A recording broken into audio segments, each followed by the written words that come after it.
Guests finally leave. The cleaner is there to clean the property. Mm-hmm.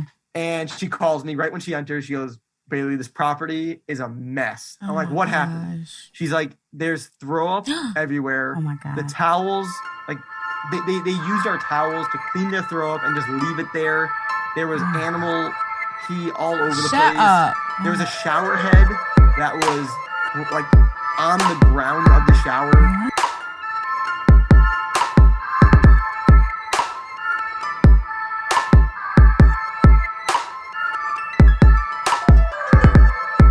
What's up, world? You're tuning into another episode of Once Upon A BnB. It's Anns. This is Maha, and we have a special Zoom guest with us today, all the way from Orlando, Florida. Bailey, thanks for joining us.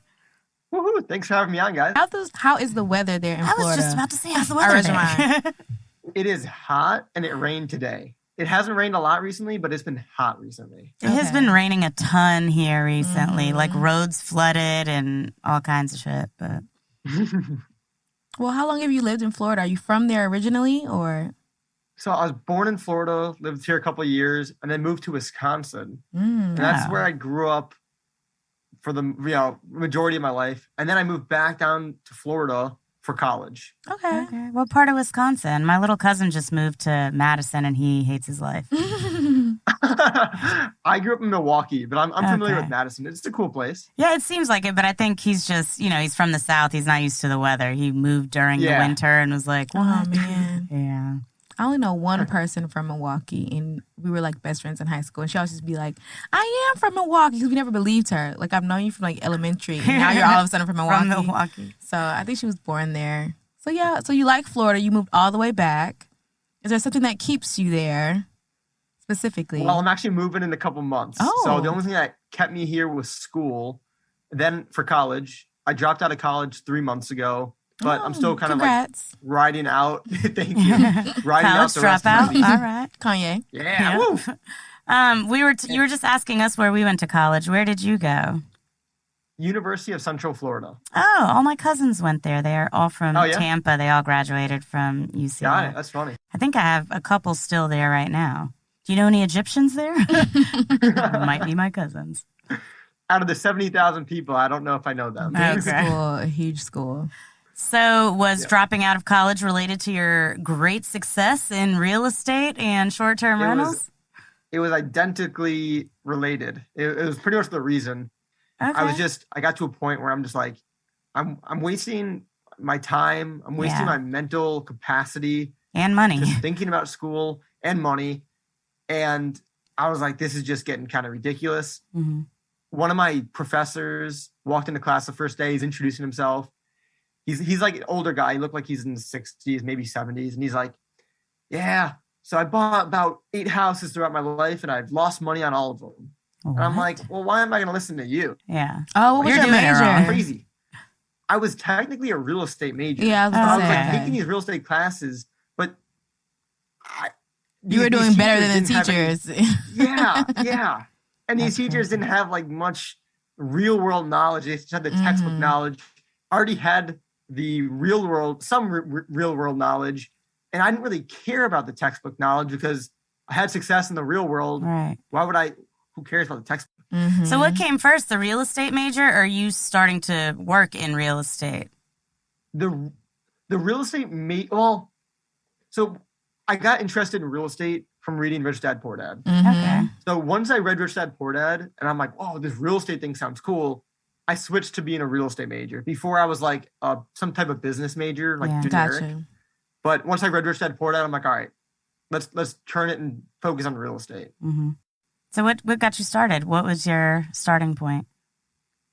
So the introduction to real estate as a whole was Rich Dad Poor Dad. That's where I learned about the whole concept. Mm-hmm. And then my first deal, which took a year after actually reading Rich Dad Poor Dad, came strictly from networking. So I networked my butt off for literally, I still network, but not as heavily as I did before. Yeah.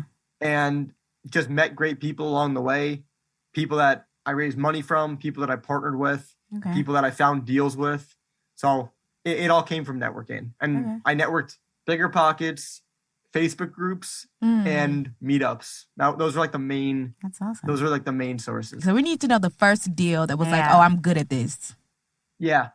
So the first deal I did was a fix and flip, and I didn't have my license then. So when we sold the property, I was like, I just lost $5,000 because if I just represented us, you could have made the commission. Then there's the commission. So then I got my license because we had another fix and flip that we were kind of eyeing down. I'm like, all right, I'm just gonna get it now, rush through it just in case. So How old are you on that first fix and flip? Because you're young now, I was right? 20. Okay. Yeah, I'm 21 now. Wow. About to turn 22 in a couple months. Okay. So I was 20 at the time when I bought the first one, and I'm close to turning 22 now. I have a bright future ahead of you. I know, that's pretty awesome. Thank you. Go ahead. You were saying after that first one, right into the second one? Yeah, so I was like, all right, I need to get my license because if I just sell one of these, it'll be worth it. Yeah, So definitely. I got my license, sold one of them, so that was great. And then I never actually wanted to be a real estate agent, so now I just do referrals. Oh, great. Oh, so they can pay you legally for the referral because you're licensed. Yeah, exactly. Yeah. Exactly. Smart. Cool. So from investing and doing fix and flips, how'd you end up in the short-term rental business? Yeah, great question. So kind of an accident. I never had the eye of like, oh, I want to get a short-term rental. Mm-hmm. Long story short, we were doing a lot of like off-market lead generation. So cold calling and texting property owners whose houses were either vacant, high equity, low equity, any of these crazy fancy lists we were trying to pull and call. I get like 10 of those calls a day. Just try to buy your house. Yes. Mm-hmm. I know. They're very annoying when you're on that end of it. Right. Yeah. And they'll express to us, you're the 10th person who called us today. We're like, man. Well, they're getting sneaky with it because they'll call you and be like, hey, Maha. And I'm like, hey, how are you? Good. Yeah. And they like act like they're a friend. And they're like, would you be interested in liquidating your property? Yeah. They're good. They're good. I'm not great on the phones, to be honest. Mm-hmm. It's not something I really enjoy, but just had to do it in the beginning. Mm-hmm. And so we called a seller, a homeowner, and he was interested in selling. He was super motivated. He was getting old, health issues, the whole thing. His property wasn't in great shape. So he was like, I'm ready to sell. He had a price, and we're like, okay, what can we do? How can we make this work? We're like, can we fix and flip this property like we did before? Mm-hmm. We're like, no, because the house was almost $800,000. And I was not looking to make an $800,000 risk at 20 years old, having done just 2 fix and flips. But we bought both properties at $68,000 and $80,000 respectively. Mm-hmm. So to go from $80,000 to $800,000, I was and you said it was not in good shape, right? $800,000 for like a piece of shit, or it was pretty rough. It was right on a lake though. It had like 2 acres, so it had some value. So you're buying the land basically, but but it was like I couldn't wrap my head around taking an $800,000 gamble. Then we were like, okay, can we long-term rental this? We're like, we could, but like this wouldn't make the greatest long-term rental. So we're like, what else could we do? They're like, could we short-term rental it? And we've had literally before this no experience with short-term rentals.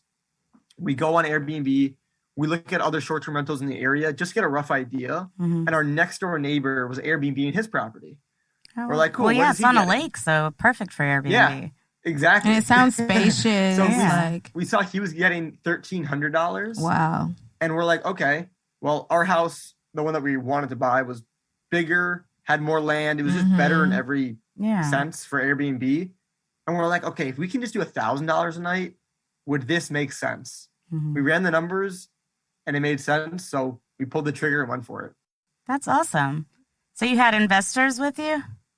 Yes, we did. So we brought in a couple investors, and those were all relationships through networking. You're networking? That's great. I'm just so proud of you, Bailey. What are your parents thinking? Are they like, did you just drop out of school? Or like, are they like, were they can't scared? be mad because you're obviously doing really well. Yeah, they were upset at first. And my girlfriend too. My girlfriend was probably the most upset, but did she go to school with you?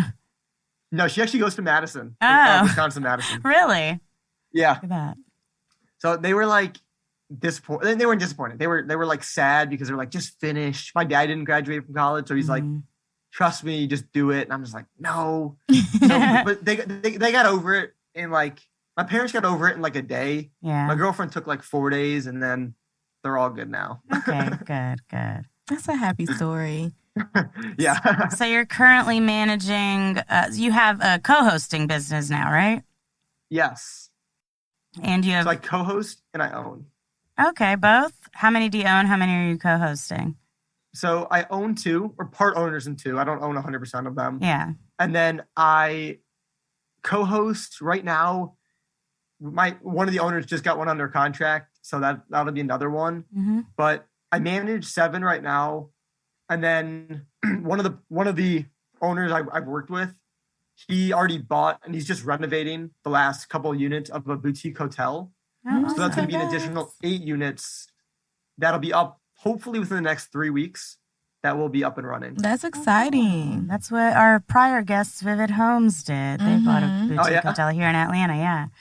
Oh, all cool. right, so all these properties you both own and co-host. I know you've got some crazy stories for us. Yeah. I've got Give us a your best. handful of crazy stories. All right. We want your fave. Right.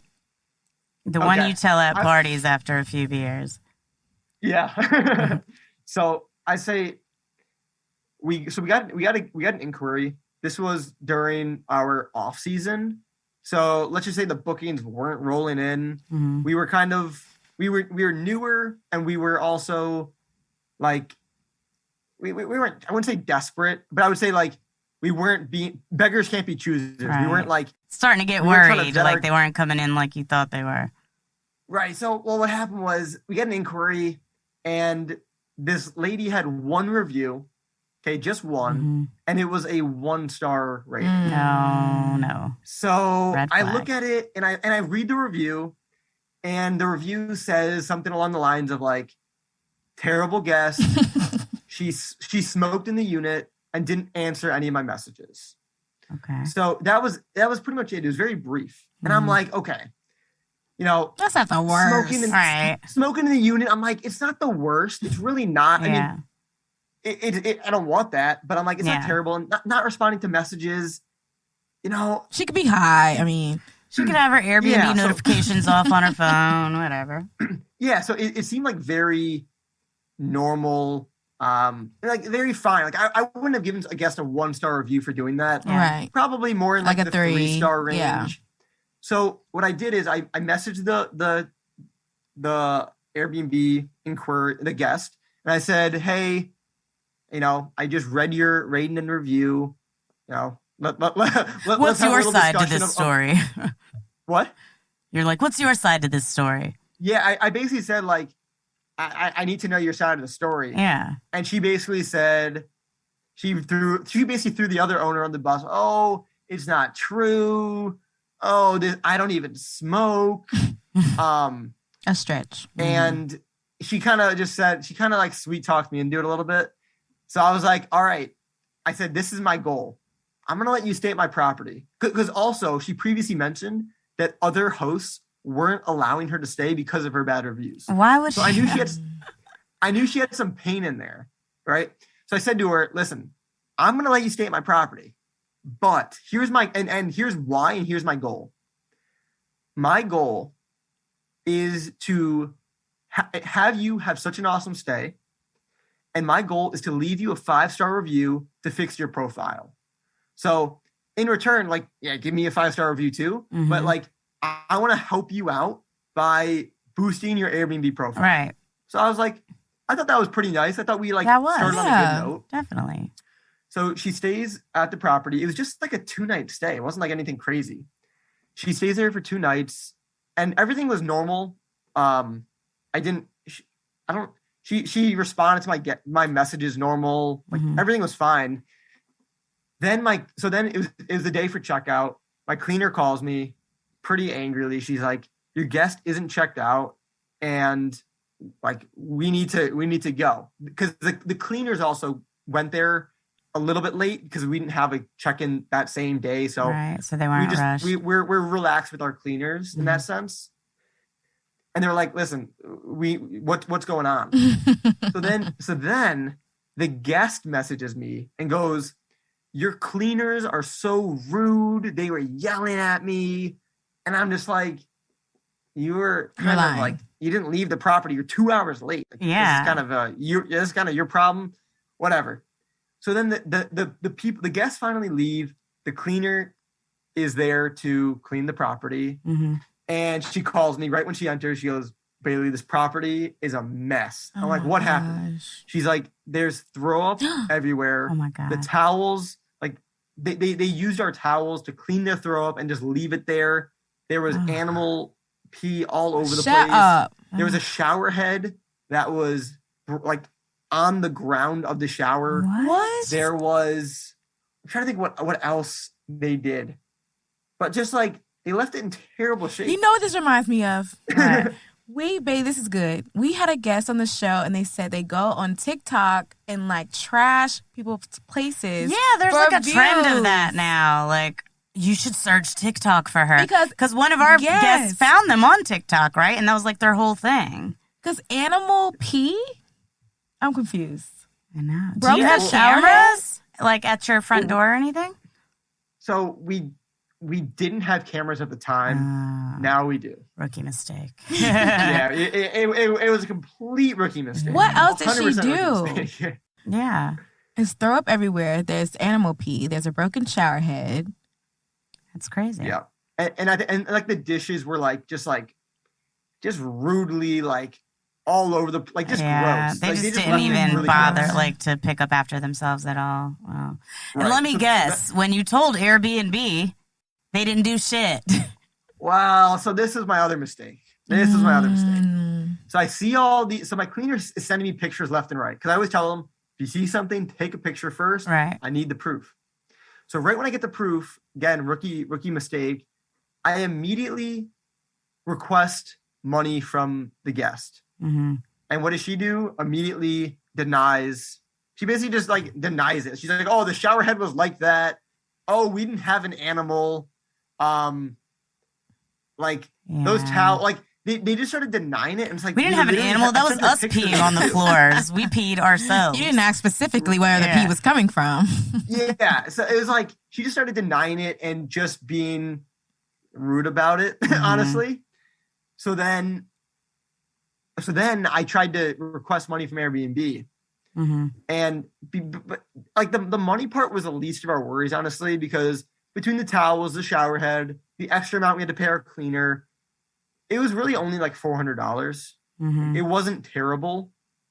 Because I mean, the property's also, it's large. They paid $600, $700 a night for 2 nights, plus the cleaning fee. So they paid $2,000, whatever. Yeah. So the biggest problem was these guests now were so angry at us. That they left you a terrible and left us a bad review. Sons of bitches. So they left us a 1-star review. And in the review, they're like, they mentioned your cleaner's rude. They mentioned like, they just started like talking nonsense about the house. And it's funny, when they checked in, actually, now that I remember, they checked in and messaged me and said, Bailey, beautiful property. Everything looks great. Oh my God. And then in their review, they wrote like, oh, terrible property. And I'm just like, what? So I call Airbnb, try to get it removed, and that did not go according to plan. Mm-hmm. Did you try to pictures? Did you try to get reimbursed or anything for?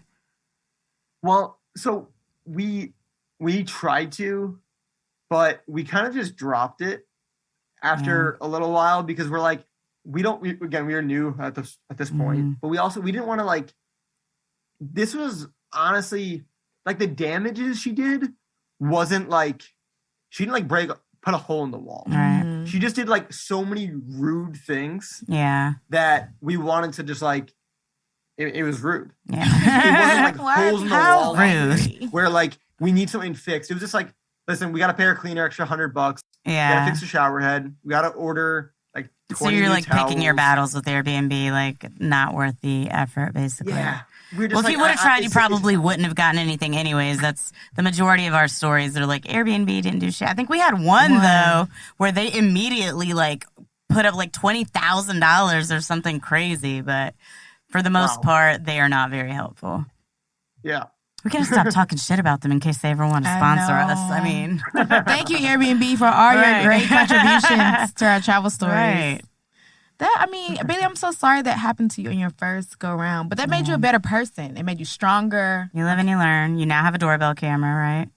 Now I have a doorbell camera. I now don't allow guests who have 1-star reviews stay on my property. I don't get sweet talked into it either. No more Mr. Nice Guy. Review. Yeah, no, there's no more Mr. Nice Guy. And we've actually had, it's funny, I'm done taking chances on people, like as bad as that sounds. Like I'm just like either you have a good stat sheet or you don't. Right. If you don't, I'm sorry, find another property. And we just had a bunch of inquiries for a fraternity formal event. We've had after prom party inquiries. Oh, wow. And I'm just like, nope. I don't want to hear an explanation. I don't care how many parents are going to be there. Right. Nope. No, thank you. That's not happening. Yeah, a lot of people had to learn that lesson the hard way on the host side. But... She ruined it for everyone. Mm-hmm. Her and her animal piss. Yes. So after the first, I guess you had to tell your girlfriend and your parents about this first crazy story. And they're like, we told you. Finish school. Yeah, well, we've had, like, luckily nothing has been like that traumatic. Game changing. But even like when our first guest was checking in for the first time ever, our water well stopped working. We've had broken windows. But like luckily these things are only like a couple $100 at a time. Right. And again, with a larger property, it becomes less of a big deal. Yeah. So we've had like so many little things happen. I mean, some people might think that a broken window is a big deal. It is, but it's not terrible, luckily. Yeah. Right. So I share everything on my social media, like any update, good or bad, like I'll share it. So I don't surprise anybody when one crazy thing happens. It's like, oh, here's another one. Yeah. Also, you share like when certain things happen, whether it's positive or negative, via social media. Oh, that's cool. That's very transparent. I don't know if I know like too many people that like, hey, this is what happened. So that gets people to follow you along your journey, see the ups and downs of the Airbnb trials. That's cool. Yeah. And on TikTok, it gets a lot of people to not like me too, though. Really? Because like I posted one. We had a guest recently request a refund from their stay. It was kind of a longer story, but on TikTok, well, basically what happened was the guest checked in. There were like 3 corners of the house where there was some dust and some dirt, like literally just in the corners. It was totally our fault. My partner basically hung up pictures, drilled holes in the wall, and like dust fell down. Yeah. So like it was for sure there, totally our fault. It was really his fault, and he admitted it. So like we get that, but we could have just sent our cleaner back out. Yeah. And it would have been like all good. They just wanted a refund and like whatever. So I shared the story on TikTok about how that kind of went down, and people were like, my caption was Airbnb stole $700 from me because they initially just like didn't give me anything and just gave her refund back. Oh, damn. Long story short, I was like, I'm entitled to something because we could have easily fixed the issue for free, even given her a discount. So you can't just cancel the stay on me like that. At least not until this new rule is put in place. So long story short, people are like, you deserve it. You should keep your house clean. You're a slumlord. Like all that stuff. So, but people definitely try to look for any small reason to get their stay for free. We had one story where this lady like brought a thermometer with her, and she's like, "Your refrigerator is not at the right temperature." Literally, this is a real story. Yeah. You should check out our other episodes. You'll enjoy it. Yeah. And I think it's a culture definitely of like anti-landlord. So if whoever's making the bulk of the money in the situation, it's gonna be you should have, like you said, it should have been cleaned. But that was unfair. I mean, now you guys you're learning, okay? No pictures. I mean, if you're gonna hang pictures, you're gonna clean up. Very Gen Z of you to be like, but on TikTok. I know, that's such a plus. Yeah. Yeah, well, the funniest thing is like, when things like this happen too, because there's just transparently, like there's ways I monetize through social media. Yeah. So when something happens negatively, and it's like, oh, that just cost me $200, I'm like, well, I'm just gonna post about it and make more money from posting about Right. it. Viral. That's so It's kind of like I'm learning so much from you, Bailey. Screw college. Just go to Bailey, okay? Right. That's what I'm saying. Bailey's gonna we're gonna look back on this and be like, remember that time we interviewed Bailey Kramer? You're gonna be so big. I'm like, I know him from like 30 minutes of a podcast. Right. We knew him when he was like 21 years old. I'm so excited. Well, you're also a coach, right? So why don't you shout out your social media, your business, let us know where we can find you online. What's your TikTok? Yeah, best places All of that? are Instagram and TikTok. That's where I'm most active. Really? Pretty much everything that I do, you can find. I talk about it on social media. I have a free Facebook group. I have free resources, all that fun stuff. Nice. Best way is the Bailey Kramer on Instagram and TikTok. And there's, as far as I know right now, there's only one Bailey Kramer that does real estate. So there's no imposters. What are the odds? Yet. There's no other Bailey Kramer. So if you look up Bailey Kramer on Instagram or TikTok, you'll find it. It's gonna be you. All right, cool. I'm just so inspired. Thank you, Bailey. Yeah, we are proud of you over here, Bailey. Thank you. Thanks for joining us. Like I said, check out our other episodes. You'll realize yours are not so bad. We've had a lot of our stories involve shit for some reason. There's been some crazy stuff. Yeah, we've had an armed robbery. It's a lot. Post Malone was involved in a story. There's a lot going on. But yes, we're glad to have you, Bailey. Yeah, thanks for joining us. Thanks guys for having me on. Tell your girlfriend and your parents we said hey. Yeah. All right. Take care. See you later. This is another episode of Once Upon A BnB. It's Anns. And this is Maha. And that's Bailey. And this is Bailey. Superstar. Yeah. Bailey Kramer.